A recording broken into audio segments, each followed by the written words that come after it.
Hi everyone, here's another great game with a great story. The game will show you how to attack squares rather than pieces. And the story will show you that even though you're able to calculate decisions over the board, doesn't mean that you can do that in real life too. We are going to World War II, where reigning world champion Alexander Aljechin faces off against the young Nazi prodigy Klaus Junge.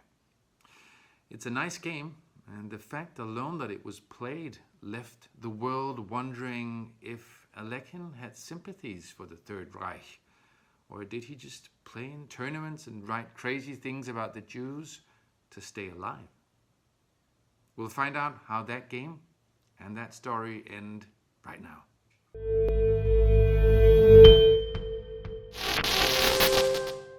So, welcome to Yellow Rabbit Chess. I hope this video finds you all doing well. We're back in the fall of 1942. The Nazi war machine is still operating pretty smoothly. Hitler's about to launch an attack on Stalingrad in southern Russia, and you know, the Nazi propaganda liked to tell the world that they were on top of things. And could you be more on top of things than to have the time to organize a major chess tournament while in the middle of a war? I'll give you just a handful of moves here, so you have something to look at. It's Alexander Aljechin playing white against Klaus Junge with the black pieces. We have a Spanish opening. The Ruy Lopez attack. The bishop comes back to b3, and black is castling. White is somewhat defending still with c3, and I'll just leave you with this position. Take a look at it, and let me know what kind of pawn break would you opt for now if you were black. I'll tell you meanwhile that we're in the city of Lublin in occupied Poland. Many chess players refuse to be on display for the Großdeutsche Chess Federation, you know, playing with a swastika next to them, but not Alexander Aljechin. Russian-born turned French Alexander Aljechin. Why was that? We'll see. In the tournament, there are lots of young, coming-up German players, among them Klaus Junge, but also Emin Bogolyubov, for long the world number 2. Bogolyubov, who became famous for never winning the world championship and for saying that when I'm white, I win because I make the first move.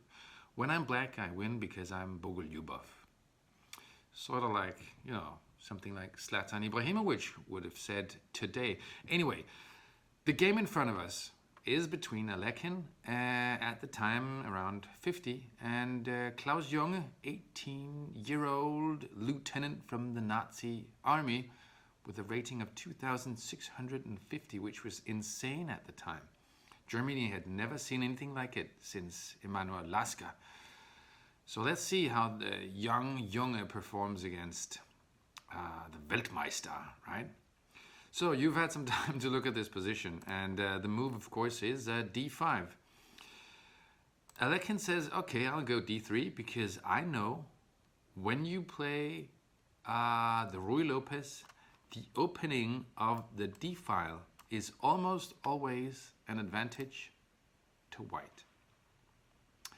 I guess you have to be a world champion to, you know, sort of boldly conclude that, but if we look at it here, I want to play the move rook to d1 just to threaten the queen and, you know, annoy him, but after bishop g4, it's an aggressive Klaus Junge we have. He's not afraid of the world champion. He knows that the pin, you know what they say about the pin? It is mightier than the sword. Anyway, Aljechin knows that too, so he goes h3 and asks this bishop, what do you want to do? Do you want to take the knight, or do you want to fall back? I fall back, he says, inviting g4. But Aljechin says, I know about pins. I want to pin your knight too, even though it's not pinned to the queen, but only the bishop. So, Klaus Junge goes knight to e8, falling back, dropping back, and here we have a completely new game. Up until now, the 12th move, the position has been played a lot of times, but this is new.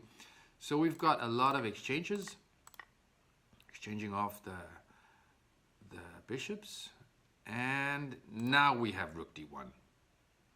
Threatening the queen, Junge has to reply with knight to d6, you know, which would explain why the knight would drop back to e8.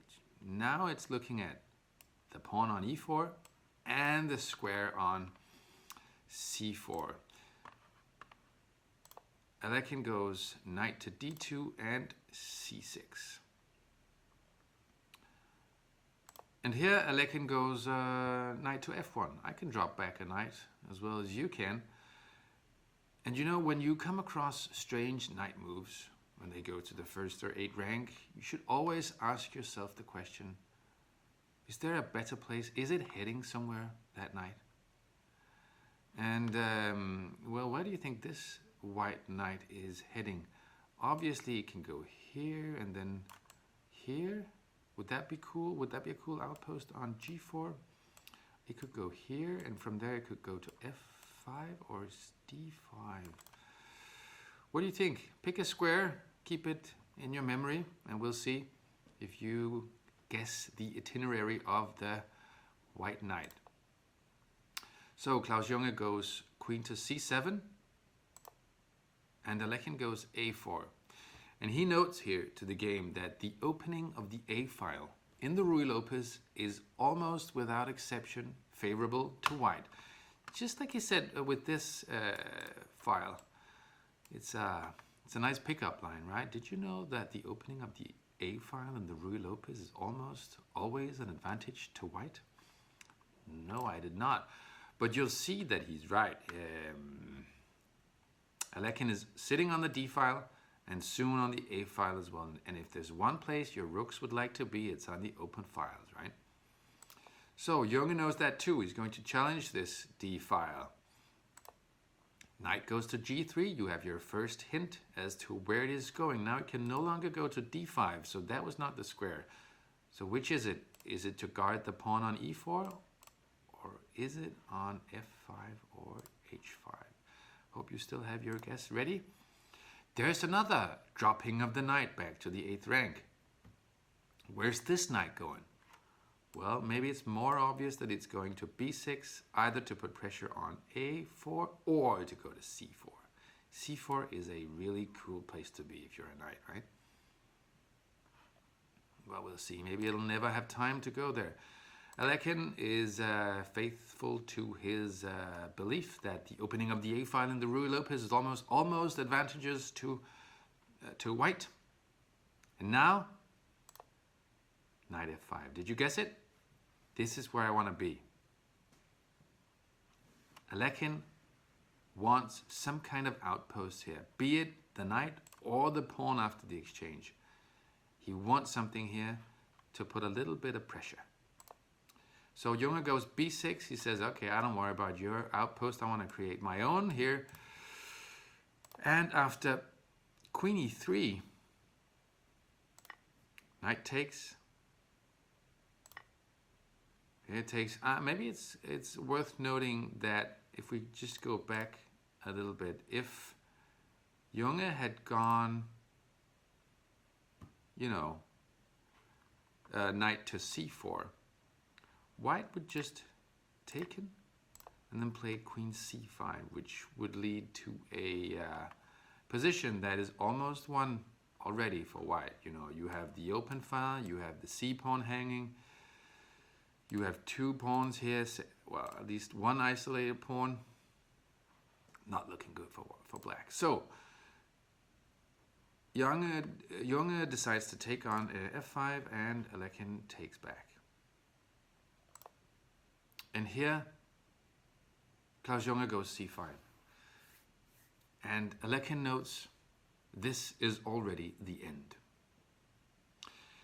I don't know, in my opinion, in my eye, to the fairly untrained to the around 2000 rating I, this is not a lost position for black.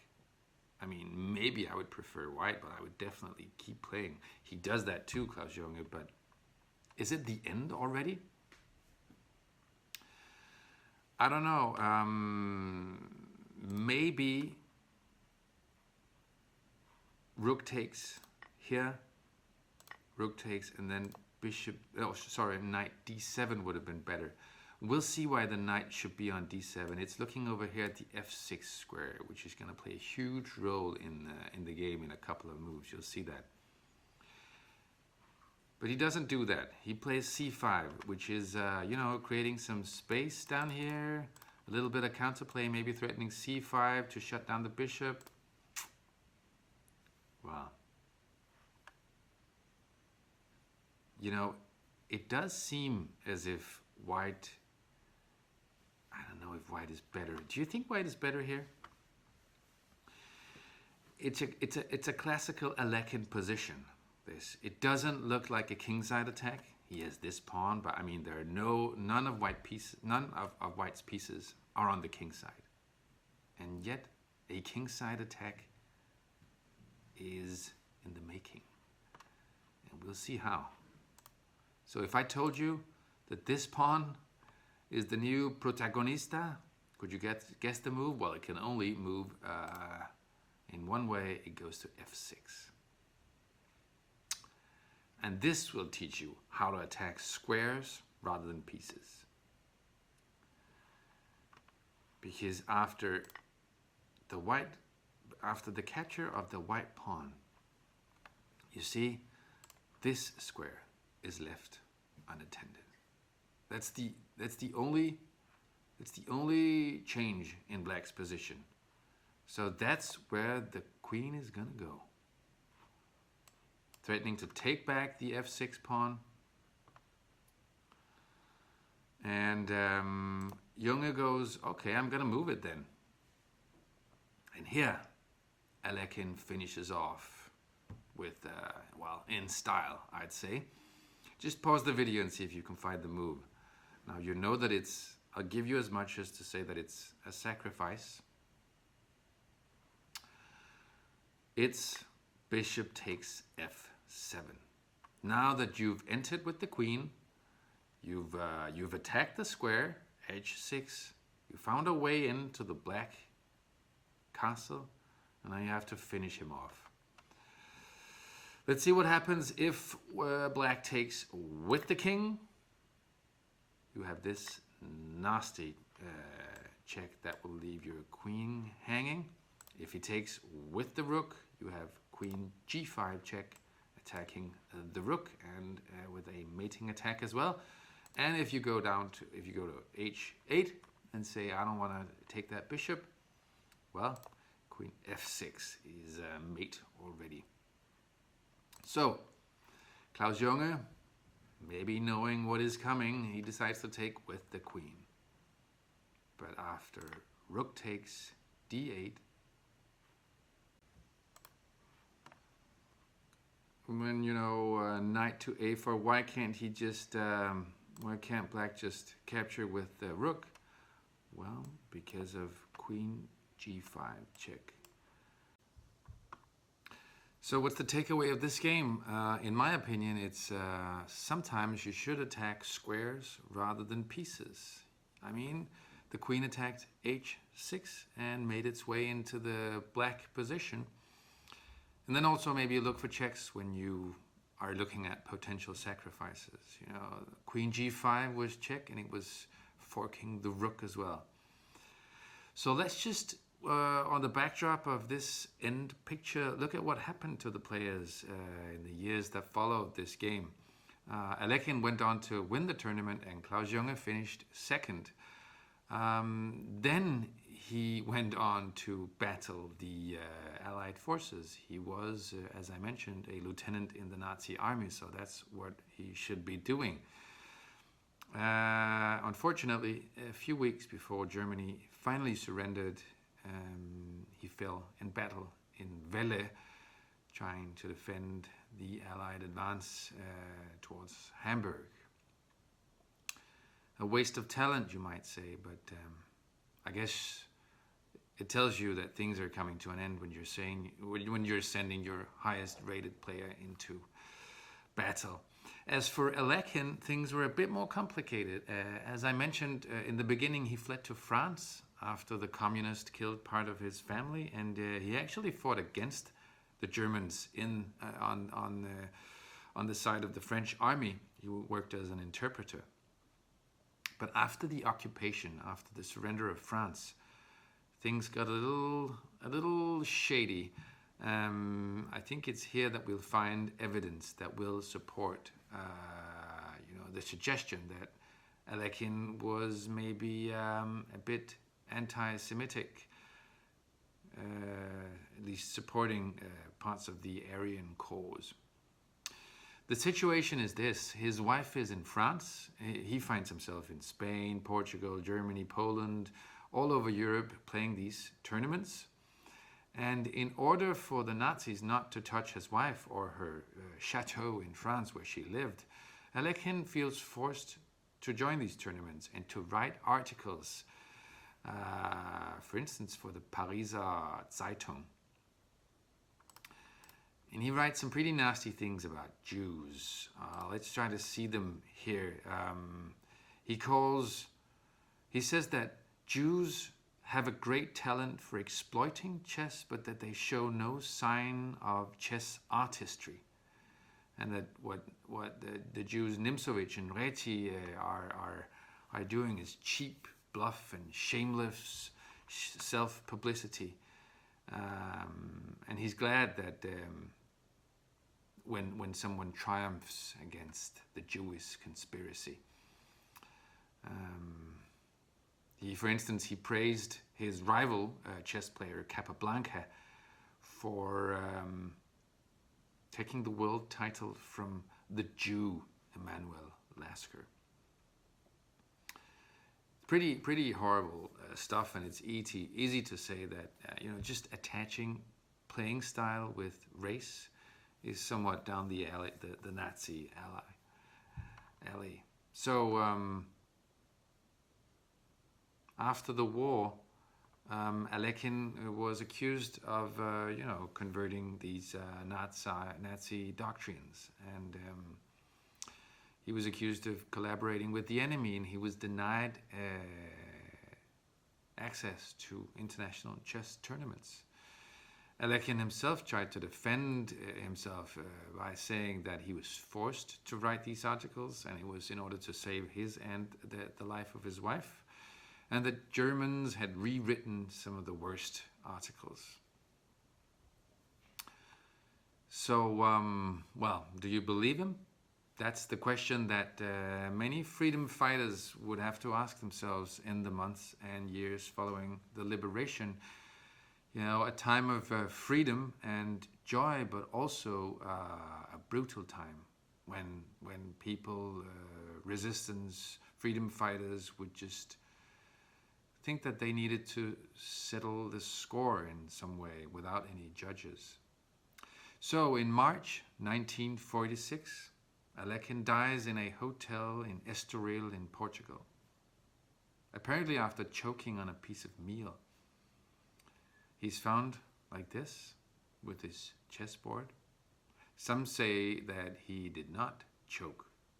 Some say that he suffered a heart attack, and others say that he was murdered by a French death squad.